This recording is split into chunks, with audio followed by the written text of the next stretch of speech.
La première préoccupation abordée est celle du député Jean-Michel Abimbola sur la recrudescence des cas de vindicte populaire qui surviennent depuis quelque temps dans notre pays et qui appellent à une action énergique du gouvernement pour protéger les innocents.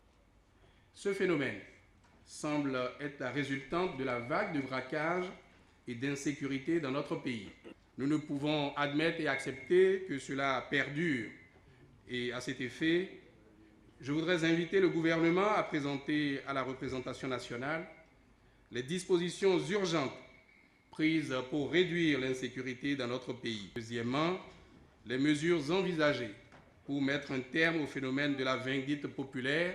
Deux ministres du gouvernement ont éclairé les députés sur les mesures envisagées pour éviter que de pareils actes ignobles ne se généralisent. Sur les actions envisagées par le gouvernement au plan juridique, le ministre de la Justice et de la Législation, Joseph Djogbenou, a expliqué à la représentation nationale. Quelles sont ces mesures au plan judiciaire? C'est la mise en branle,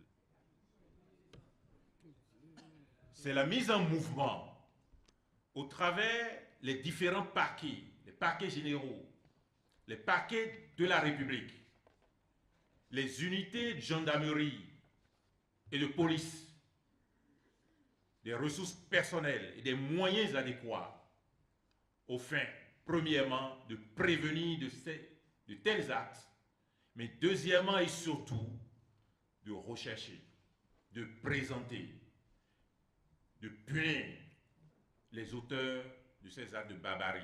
À son tour, le ministre de l'Intérieur et de la Sécurité publique, Saka Lafia, a dans un premier temps évoqué les causes directes qui pourraient amener à la vindicte populaire. Dans pareil cas, des mesures urgentes à prendre pour contrer le fléau, expliquera le ministre de l'Intérieur, Saka Lafia.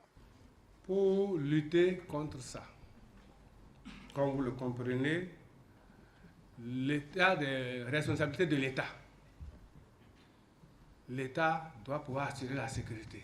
Donc il y a donc des réponses qui sont instantanées, immédiates, à efficacité limitée. Donc pour rétablir la situation, il y a un mois, on a déclenché l'opération Mamba, qui est une opération de patrouille mixte sur les grands axes. Mais ces réponses du gouvernement sont éphémères. Dès qu'on va arrêter, ça reprendra. Pour que cela ne reprenne pas, c'est chacun de nous qui doit assurer sa sécurité.